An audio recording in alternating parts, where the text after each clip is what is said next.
Yo, what's going on, guys? Welcome back to Tower of God New World. In today's video, I wanted to talk about a unit that I feel like is no longer useful, and that unit is Vicente. And it really sucks how, Vicente, he was very good when he first released, and now he just feels like a very, I don't know, he feels like a unit that is pretty much like useless. Because this is the thing: when Vicente first dropped, we actually needed a red element DPS unit, like a SSR DPS unit that can pretty much, one shot and so on and so forth. And Vicente, he did that. He excelled at that. When we come over here to Blade of Soul Eating, this is what pretty much allowed him to one shot enemies with the highest attack. So this made him a very useful unit for red element. And I'm pretty sure he was one of like the first red element assassin units in the game. I'm pretty sure there were some more. I might be wrong here, but he was like the first one that was actually pretty good for red element. So he was a big deal when he first dropped. But as soon as this guy got released, I feel like Vicente's existence just completely diminished because of Jinsung.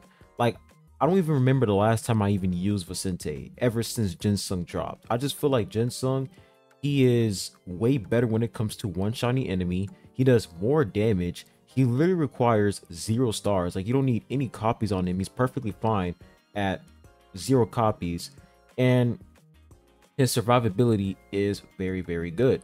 So Jinsung just completely power crept Vicente so hard to the point where I don't even use that character anymore. Now, is this a bad thing? Not really, because to be honest, in this game, it is really easy for you to get characters in this. Like, it's really easy for you to get characters. It's not really that hard. I will say that Tower of God New World has to be one of the most free-to-play friendly games I've ever played in my life. You get 5 free summons every single day, and the amount of normal summon tickets they give us, it's crazy. Plus, to give us an SSR selection chest. So, I feel like power creeping in this game isn't really a big deal because it's easy for you to get the character. It's really easy. When it comes to getting max copies, that is difficult because the rates in this game is atrocious. But when it comes to you actually getting, a guaranteed SSR character, it's really not that hard. Just save up to suspend them, and plus to give us a lot of normal summon tickets through events. Very free to play friendly game. But does that take away the fact that, Vicente is, no longer needed?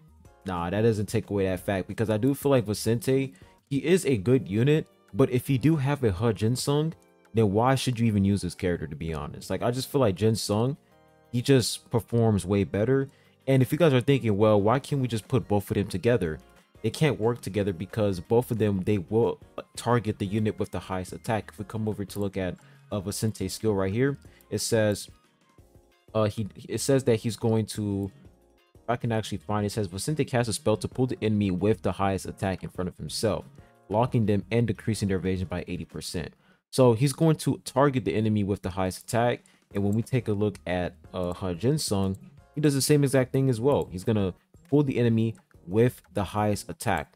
Come over here, it says right here, afterwards he quickly dashes towards the enemy with the highest attack and deals 500% of his attack as damage. So both of them, they're targeting the same enemy, and it's just not going to work. So if Vicente pulls in the enemy with the highest attack, then Jinsung, he's just gonna, I don't know, not do anything. So both of them together, they don't really work. So that's why I feel like Vicente, his place in red element is no longer needed. Like, his presence is no longer needed because we have Jinsung, right, who's going to be our main DPS unit. We have Red Mask Qua, who's going to be our debuffing unit, and she's going to buff a physical pierce. And we also have Awakened Rack, who is going to pretty much be our main tank, and Support Hua, who's going to buff attack, buff crit, and of course buff swiftness. And we have Gia, who's pretty much going to increase everyone's attack. So when I look at Vicente and I look at, the different options we have, he's just not, I don't know, he's just not even competing with the current DPS unit we have for red element, which is Jinsung and Vile. So it really sucks that, he went from a unit that was really needed, and now he's just an extra. Like, if you don't have a Jinsung, then you can use Vicente. But if you do have Ginsung, then there's really no point for you. Like, there's no reason for you to even use Vicente. Now, do I feel like this is going to be, a serious problem in the future? Like I said, not really, because, they give us a lot of summons. But I will say so far, out of every unit we have in the game, there are some, units who got power creep. Let's say, for example, what's a good unit who got power creep? I will say Hats. Hats definitely got power crept extremely hard. He used to be an absolute PvP god at the beginning phase of the game, and he's pretty much useless now. Sometimes, he does go crazy. Like, there's like a lot of screenshots of people dealing crazy damage with Hats, but most of the time he's not as, crazy as he was back in the days. Like, back in the OG days when it was just Hats, Wangnan. I remember Wangnan. Wangnan used to be absolutely goated, and I mean, he can still deal some good damage, but he's not the best option because we have Compressed Rack and Yiwa. So I will say power creep in this game is very, very strong. Very, very strong. But like I said, man, you can literally get SSR characters easily in this game, so it doesn't really matter. And I haven't seen an SSR Plus unit get power creep at all. Like, out of every single SSR Plus unit we have in the game, I haven't seen a single one get power creep. Like, it's actually crazy to me how Karaka is still meta, Evan is still meta. Like, I will say, when it comes to the SR Plus characters in this game, they did a great job when it comes to balancing them out. When it comes to, them releasing new SR Plus characters, it's really nice how the old SSR characters, the old SR Plus characters are still useful. So we have Kuna Don, he is still useful. Evan, still useful. Karaka, still very, very powerful tank unit, alongside with Vio, Light Yorick Mazino, and Kun Mashini. Kun Mashini is starting to pop off because of her phase 2 revolution.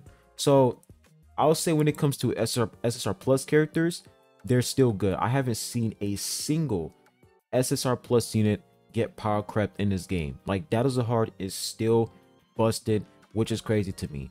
So I will say when it comes to power creep, it only applies to SSR characters, but for SSR Plus characters, they're just busted no matter what. Most SSR Plus characters are just always good, which is really nice. So even though the power creep in this game is a little bit strong, it is still tame though. It's very tame compared to other gacha games, because if I'm being honest, the other gacha games that I played, the power creep system is absolutely horrendous. So I will say Tower of God New World, compared to other gacha games when it comes to power creep, very, very tame. And I'll say like 70% or 80% of the SSR characters are still useful. And for SSR Plus characters, I will say 99% of them are useful. The only SSR Plus character that was an absolute disgrace is this guy right here. I don't know what they were doing with this guy, but it was just a disappointment with this character. Like, everyone was hoping for this guy, including me. I was hoping that this guy was going to be very, very good, because we are still missing a light element tank unit. And as you guys can see, Yorick Mazino, Data Yorick Mazino was a tank. He is a tank, and he's just, I don't know, man, he's just very bad. Like, his survivability is absolutely terrible. So they did this guy dirty. So I will say for SR Plus characters, the only SR Plus that pretty much disappointed me is this guy right here. But for the rest of them, they're still strong. Every single SR Plus character that you see here, excluding Data Yorick Mazino, very, very strong overall. So power creep in this game, very, very tame. It is strong just a little bit, but it's very, very tame compared to other gacha games. So that's pretty much what I wanted to talk to you guys about in today's video, power creep. And is there a character that I am missing who got power crept in this game? If you guys know, please type it down in the comment section down below. But I'll be ending the video at that. Make sure you guys hit that like button, subscribe if you haven't. I really appreciate it, and I will catch you guys on the next one. Peace.